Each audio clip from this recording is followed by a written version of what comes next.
Guys, Kuya Kurt Gel Blaster here. So for today's video, mag-unbox tayo ng ating unit na double bell na John Wick 4 or Pit Viper na 303A. So as you can see guys, lahat ng nabivideoan ko, may free case talaga ang double bell sa pistol. Okay, so ito yung box niya, ito yung case niya. Okay, so open lang natin, pakita ko sa inyo yung laman. So ito yung pinaka best seller natin. Maraming kumukuha sa atin nito for beginners, syempre sa mga gustong pasukin yung industry ng airsoft. Pwede kayo mag-start dito if wala talaga kayong budget. Pwede kayo mag-start ng double bell unit. Okay, so mamaya tayo sa unit guys. So may kasama siyang cleaning rod. Katulad din ng mga iba na nabivideoan ko, may kasama talaga. So sa John Wick naman kasi guys, may kasama rin siyang Continental Gold Coin, which is ito ay bakal talaga or mabigat. Okay, so ito yung kay John Wick. Kung nanonood kayo ng John Wick, meron si John Wick ganito. Tsaka Continental card. Kasama po to. Ayan o, Continental. Okay? Then, may kasama siyang extra nozzle. So, yung foaming naman ito guys, makapal. So, at least, pag bibili kayo ng unit, consider nyo na rin to. Sorry, gumalaw yung camera. Consider nyo na rin tong ating mga units na double bell para may lagayan na rin kayo mismo ng unit. Yung iba kasi, for example, yung SRC, WE, KJ Works, yung mga ibang unit is nakabox lang talaga. Pero yung double bell lang siya, merong case. Okay? So, ngayon, yan, proceed tayo sa unit. Yan, napakaganda, no? Ayan, so Pit Viper to, guys, ng John Wick 4 double bell. Ayan, napaka-solid. So, in terms of weight naman, guys, sobrang bigat niya. Okay, kasi nga full metal. Pero goods na goods to for beginners. Ayan, so as you can see, explain na natin. May kasama, meron siyang fiber optic sight, yung kanyang rear sight. Rear sight ito is front sight ito naman.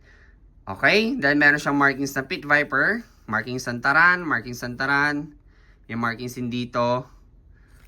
Ayan, so may serration siya dito. Naka-island barrel, may markings na 9mm. Ayan, so ito na yung design ng top niya. Sa other side, yan, may markings din dito, may serration. Ito yung stopper niya. Yan, so ganito yung itsura niya pag naka-open slide siya. So magtataka kayo, yung iba kasi, Kuya Kurt, bakit daw gumagalaw to? Gumagalaw talaga to guys kasi nga hindi naka-fix barrel yung Pit Viper. So pwede naman kayo bumili if-fix barrel nyo to since hindi siya naka-fix barrel. Ayan o. Gumagalaw, normal yan. Okay. So may under railing siya for metal accessories attachment, laser flashlight, pwede dyan. Ito yung design ng kanyang hand grip. Ayan, napakaganda, no? Ayan, so ito yung magwell niya, may markings din ng Taran Tactical Innovation. So ito yung itsura ng trigger. So full metal unit, full metal slide, full metal lower frame. Ito yung design ng hand grip. Ayan, so ito yung magwell. Tapos proceed tayo sa magazine. So full metal magazine. Ang kasya dito is 27 rounds.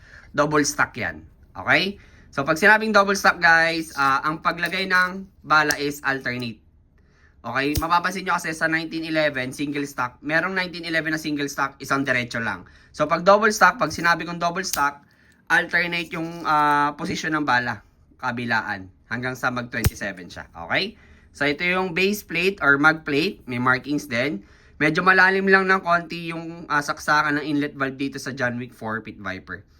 Okay? Pero pag hindi kayo komportable, pwede nyo namang alisin to or luwagan to dito. Then, tsaka nyo ibaba yung base plate or mag plate. Ayan. Okay, so usually ito yung ating Pit Viper. Okay, so available naman to sa Google Drive natin. Complete set din to kasama yung BBs tsaka gas. Make sure naka-follow kayo sa ating Facebook account. Nag-iisa lang yun pati sa ating TikTok. Okay, so maswerte lang talaga yung mga makakapanood ng full reviews sa mga naka-join dito sa Telegram natin. So ipapost ko rin to sa YouTube tsaka Telegram. Okay?